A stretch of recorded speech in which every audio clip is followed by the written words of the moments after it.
There's always a man, there's always a city, there's always a lighthouse. Now would you kindly head to Ryan's office and kill the son of a... Let's go out to play, Daddy. Go back to the Sodom from which you came!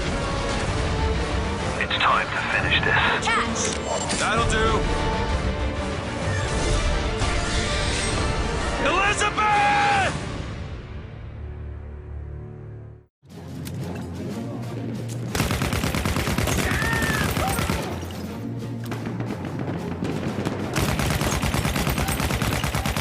Turns out Battlefield 1 has a game mode other than Conquest. No surprise there. At E3, DICE showed off a mode not new to the series called Domination.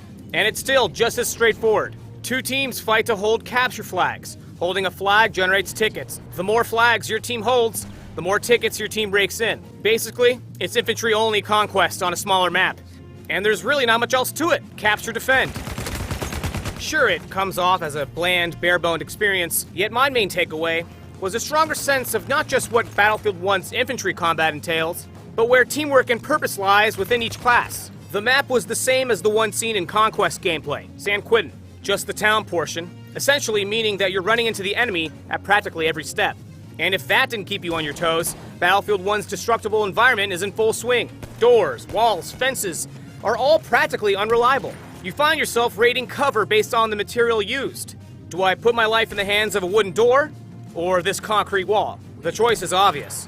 And the same destruction goes hand in hand when you're chasing that kill. Oh, I see you found a nice wooden door to hide behind. How's that working out for you? In the heat of the moment, you're devoting your precious time into environmental knowledge. If an enemy is behind wood, shoot. If he's behind a concrete wall, use an anti-tank grenade and shake things up. Speaking of shaking things up, Battlefield 1's dynamic weather is in full swing here. Once that fog rolls in, so does the close quarters combat. It's strongly advised you put away that sniper in favor of a shotty or SMG. And shotgun fans, like myself, will love the fog. That fog brings forth those risky moves like dashing across the street in order to flank a foe. It's a well-fitting change-up, especially when it occurs at random.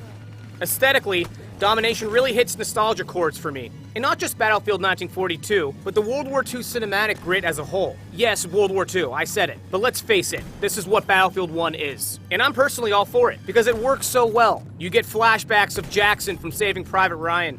And as a medic, I instinctively dashed under fire to go for that revive. Fully comfortable with the circumstances, especially with the heavy implementation of squads. You weren't just spawning on your teammates, you felt the drive to stick with them.